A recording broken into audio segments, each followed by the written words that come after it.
श्री स्वामी समर्थ. नमस्ते.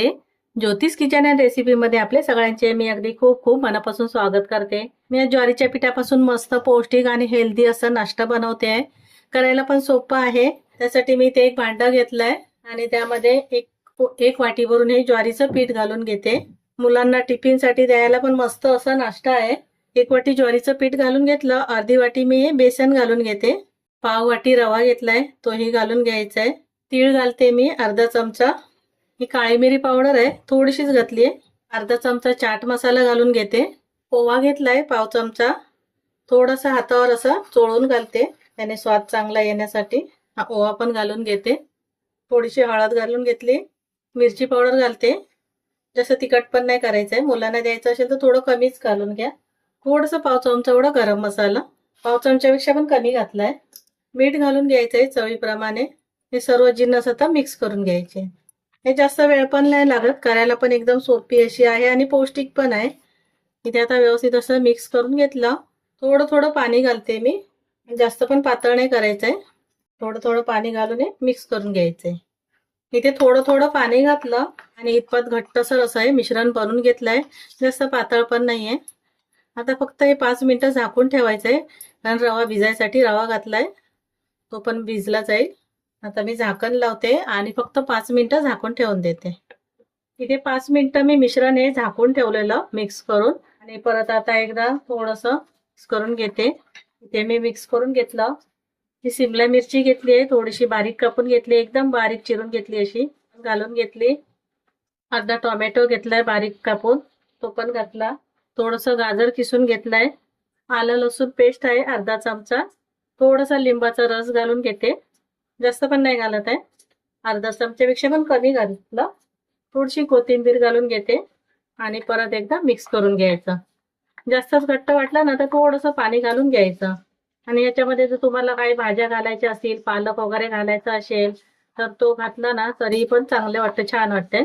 असं पण मुलं भाज्या कुठच्या खात नाही, पालेभाज्या वगैरे, तर तशा भाज्या घालू शकतो आपण. इथे आता व्यवस्थित असं मिक्स करून घेते. इथे मिश्रण मी व्यवस्थित असं मिक्स करून घेतलं. तर जाऊया गॅसकडे, बनवायला घेते मी. असं घट्टसरच ठेवलंय बघा, जास्त पातळ पण नाही, त्याच्यामुळे पाणी बेतातच घालायचं, जास्त घालून ठेवायचं नाही. ही रेसिपी बनवायसाठी गॅसवर मी छोटं पॅन ठेवलंय.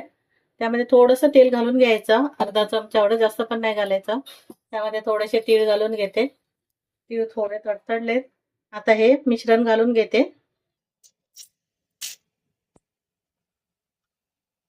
गॅस कमी ठेवायचा आणि झाकण ठेवून 2 ते 3 मिनिटं एका बाजूने शिजून घेते. इथे झाकण ठेवलेलं आणि हे शिजायला ठेवलेलं, आणि मी आता हे परतून घेते. असा कलर रंग यायला पाहिजे. आता झाकण नाही ठेवणार आहे, आता दुसऱ्या बाजूने मी असं शिजून घेते. गॅस कमीच ठेवायचा आहे, गॅस फास्ट करायचा नाहीये. आपला नाश्ता मी परतून घेतलेला दुसऱ्या बाजूने, आणि परत एकदा बघते. या बाजूने पण छान असा रंग आलाय आणि शिजला गेलाय. दोन्ही बाजूने तीळ पाहिजे तर घालू शकतात, आवडत असेल तर, किंवा जिरं मोहरी आवडत असेल ना तर जिरं मोहरी घातलं तरी चालेल. इथे मी हे काढून घेते. आता परत दुसरं घालते. थोडंसं तेल घातलं, कमी तेलामध्ये पण बनतं. त्यावर मिश्रण घालते, झाकण ठेवून शिजवून घेते. आणि बाकी सर्व मी आता अशाच प्रकारे बनवून घेते. ते मी हा नाश्ता करून घेतला, थोडासा बनवला, आणि आतून मिश्रण बाकी आहे, तर त्याच मिश्रणापासून मी दुसरी एक रेसिपी बनवते. आता हे काढून घेते. तुम्हाला सर्व तसंच पाहिजे तर असंही करू शकता. तर हे भांडं मी बाजूला घेते आणि इथे अप्पे बनवायचे भांडं ठेवते. इथे अप्पे बनवायचं भांडं ठेवलंय आणि गॅस चालू केलाय, गरम झालंय भांडं. त्यामध्ये तेल घालून घेते. थोडंसं तेल घालते. आधी मी सर्व भांड्यामध्ये तेल घालणार नाहीये, थोड्याशा भांड्यामध्ये घालते, कारण मिश्रण कमी आहे. इथे तेल घालून घेतलं आणि हे थोडं थोडं मिश्रण आहे ना मी घालून घेते. जेवढं मिश्रण आहे तेवढं घालते. असं वाटलंच तर दुसऱ्या भांड्यामध्ये तेल घालून घेईन. हे बाजूचं बाई आहे ना, थोडंसं गॅस लागत नाही ना तिकडे, अजून थोडंसं आहे, तर मी थोडं तेल घालून घेते.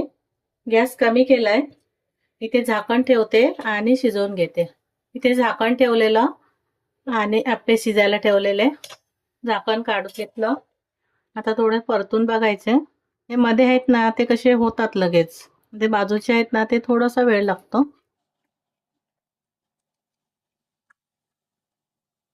मस्त फुगले आहेत ना. आता असे सर्व परतून घेते, दुसऱ्या बाजूने करून घेते. मी ते सर्व आप्पे हे पलटी करून घेतले, परतून घेतले आहेत. आता झाकण नाही ठेवत आहे मी, असे शिजले गेले आहेत. दोन्ही बाजूने मस्त असं खमंग आला ना, छान खमंग भाजले की मी काढून घेते. मी ते आलटून पलटून दोन्ही बाजूने आप्पे बनवून घेतले आहेत आणि गॅस मी बंद करते आणि काढून घेते.